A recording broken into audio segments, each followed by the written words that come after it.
And Indiana has done it. Their first ever Commissioner's Cup championship, knocking off the Minnesota Lynx. This is Howard setting up McDonald, knocking down the tray. Finds a cutting McDonald, easy deuce.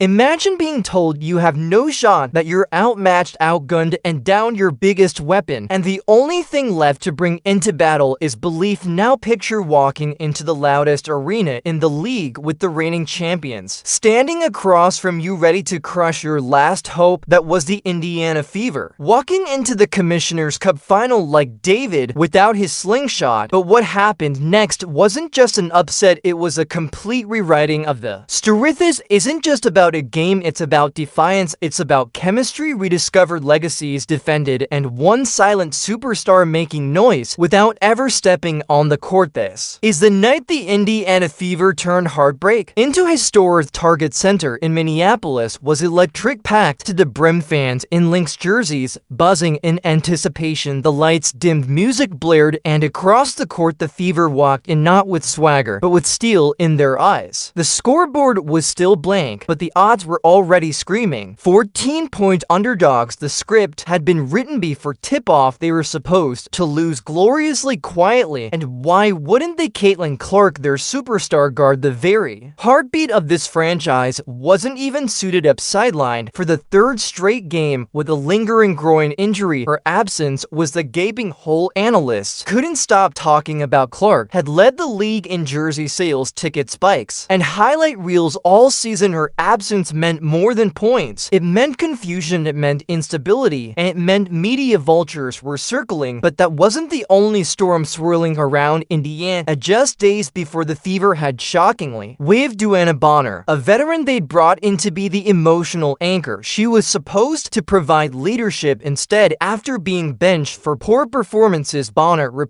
with Caitlin and her status, just how did she look? How did she feel today during shoot around? And is she making progress and getting closer to playing? She's making progress.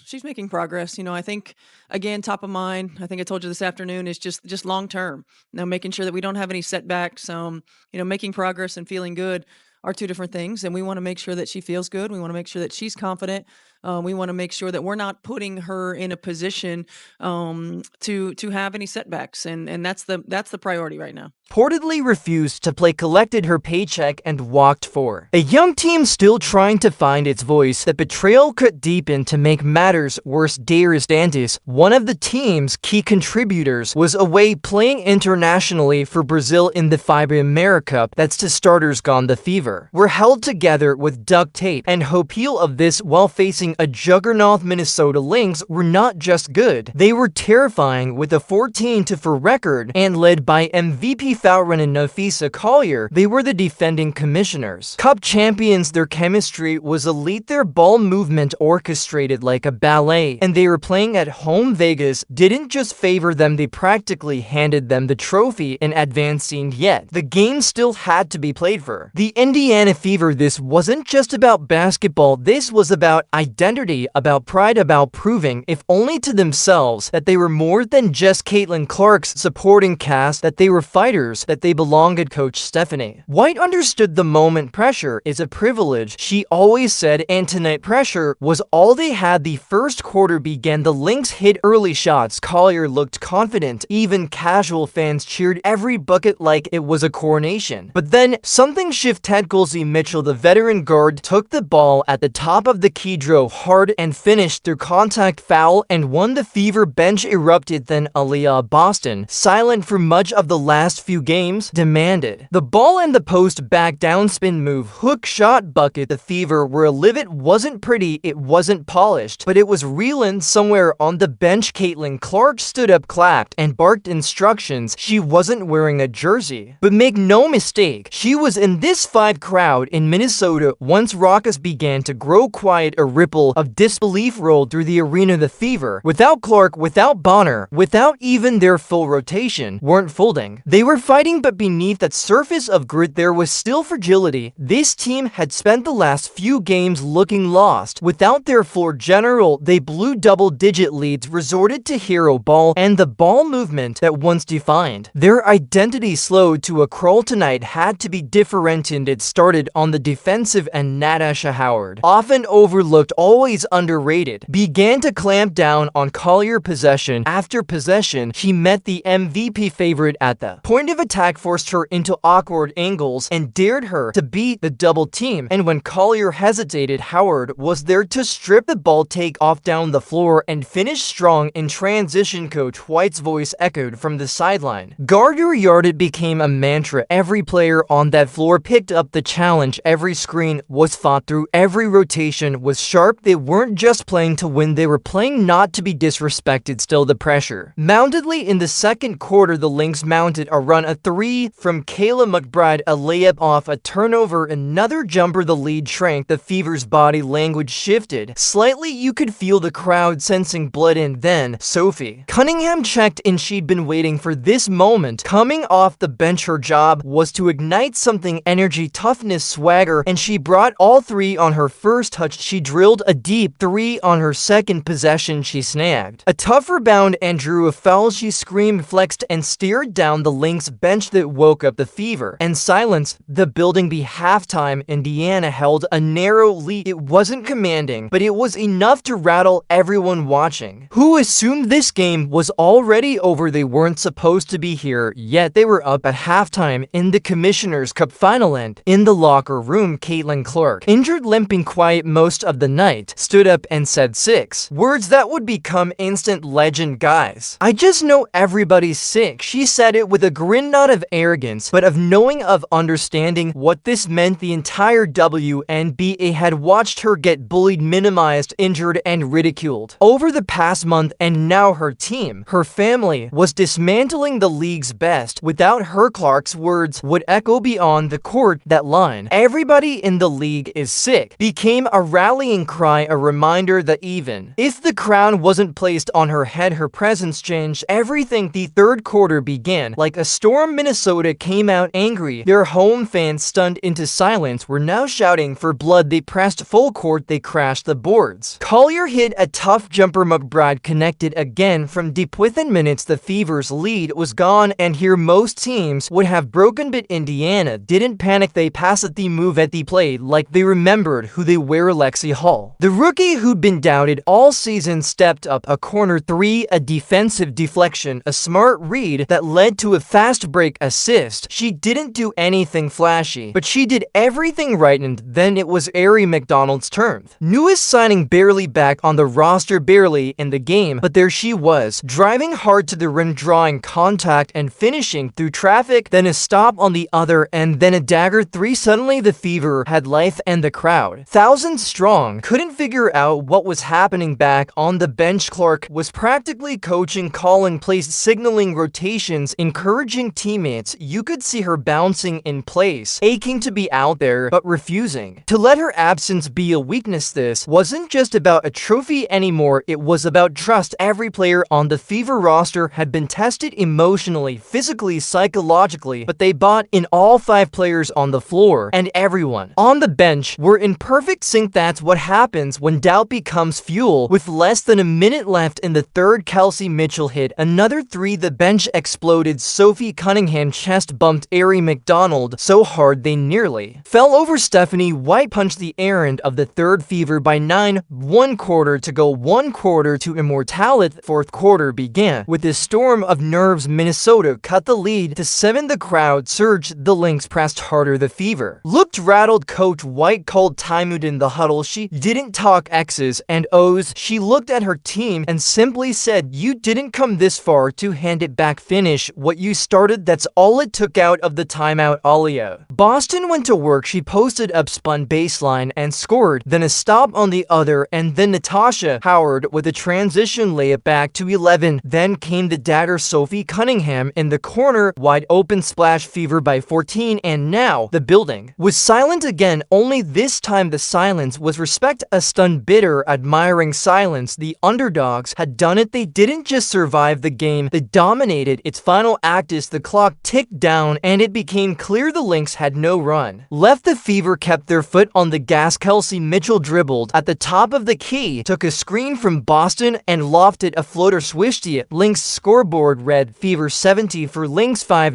The Indiana bench spilled onto the court. Clark, limping slightly but beaming, raised her arms. Cunningham tackled Boston in celebration. Natasha Howard, drenched in sweat and champagne, clutched the game ball and screamed into the air it was over, but really it had just begun. The final buzzer hadn't just ended a game, it had detonated the entire WNBA narrative. What had been penciled in as a coronation for Minnesota suddenly became a declaration of war from Indiana. And as the confetti fell, not for the favorites but for the forgotten, the Fever huddled midcourt, holding the Commissioner's Cup trophy like it was a relic from a prophecy they had no right to fulfill. Camera crews flooded the hardwood. Microphones found Kelsey Mitchell first. What gave you the confidence to come in here and take down this team on their home floor? The reporter asked. Mitchell didn't hesitate. We knew we were capable. God equipped us. We just had to show it. Her voice didn't tremble. Her eyes didn't dart. She wasn't surprised. She was justified. Aaliyah Boston stood beside her, wiping sweat from her forehead, already looking like the next dynasty leader. Everyone played their role, she said. We handled the fourth quarter. We didn't let up. That's what champions do. And then came Natasha Howard. Her stat line was insane. 16 points, 12 rebounds for assists to steals. MVP numbers. But what she did couldn't be captured by numbers alone. She had erased Nafisa Collier from the court. The MVP outrunner, neutralized, overwhelmed, outworked. When Howard was handed the MVP trophy, the crowd in Minnesota offered only reluctant claps. But back in Indiana, bars erupted, living rooms shook, social media exploded, and that's when the cameras cut to the locker room. There she was, Caitlin Clark, cradling the trophy in one arm like it was a newborn, grinning like she had just pulled off a heist. The team circled her, soaked in sweat and champagne. Sophie Cunningham raised a bottle high, shaking it wildly, dousing everyone in reach. Then Clark said it again, loud, clear, and unapologetic. Everybody in the league is sick. Cheers erupted. The Fever shouted, screamed, jumped. Someone threw a shoe. Michaela Timpson, the rookie, was pulled into the middle of the room and forced to chug Gatorade from the trophy. But beneath all the celebration, those 6 words kept ringing. Everybody in the league is sick. It wasn't just trash talk, it was truth. All season Clark had been attacked physically and verbally. Her presence had created a tidal wave of jealousy, scrutiny, and drama. From hard fouls to passive-aggressive interviews to articles questioning her media attention, the pressure was constant, and yet she never cracked. She got hurt. She sat, and her team, they rose. That's why the league was sick, because everything they said about her, that she was carried, that she was a marketing stunt, that she didn't belong, was just proven false. Her team wasn't a one-woman show. It was a rising empire. Clark didn't play a single minute of the final, but her fingerprints were on every pass, every rotation, every huddle. The Fever weren't just winning, they were evolving across the sports world. Jaws hit the floor. ESPN, which had pre-scheduled a victory headline reading Lynx dominate Fever to win Commissioner's Cup, scrambled to change it. Commentators who had written off Indiana as dead in the water were suddenly pivoting into admiration. Some did it gracefully, others not so much. Twitter, or XS, it's now branded lit up. No Caitlin, no problem trended nationally. WNBA analysts began openly speculating, was this the most impressive win in Fever history? Could this be the spark for a dynasty? Even rival players weighed in. Some congratulated Indiana with gritted teeth emojis. Others went radio silent, because no matter how you felt about the Fever, you had to respect what just happened. They weren't supposed to win. They weren't supposed to compete. They weren't even supposed to survive. But they didn't just survive. They made a statement that shook the league's hierarchy, Cheryl Reeve, Minnesota's championship coach, was honest post-game. "They just sort of beat us," she admitted. "No excuses, just respect." And that meant everything coming from a franchise as decorated as the Lynx. So what now for the Indiana Fever? This isn't the finish line. It's a launchpad they've proven they can win without Caitlin Clark, which means when she comes back healthy, the ceiling explodes. Kelsey Mitchell has emerged as a closer, a scorer who doesn't flinch in the clutch. She's no longer in Clark's shadow. She's her partner. Aliyah Boston is the foundation. Her game, polished, powerful, relentless, gives Indiana a two-way weapon who can anchor both ends. Natasha Howard, the heart, the spine, the MVP caliber veteran who knows exactly what it takes to win deep in the postseason. Sophie Cunningham, the spark plug, the emotional center, the chaos engine who brings fire when it's needed most. Lexi Hall, Ari McDonald, Michaela Timpson. The bench isn't just deep, it's fearless, and at the center of it all, Clark, watching, waiting, healing. This team isn't built for 2024, it's built for 2025 and beyond, because now every player on this roster knows they're not passengers on the Caitlin Clark hype train. They're driving the damn bus back. In the locker room, as the music blared and confetti stuck to wet skin, a single moment stood out. Caitlin Clark, laughing, tired voice hoarse from cheering, looked around and said quietly, "This is just the beginning." Nobody needed to say it, but everyone knew it. The Indiana Fever had just changed the conversation from a rookie sideshow to a legitimate contender, from headlines about one player to a team that plays with purpose, heart, and fire. From overlooked to undeniable, they didn't win by accident. They didn't steal anything, they earned it. Every screen, every loose ball, every rebound, every damn point. And when the league's best tried to flex on them, they responded with silence, and then the loudest message of all: win anyway. So the rest of the WNBA better be ready, because Indiana has the fever, and this time it's contagious.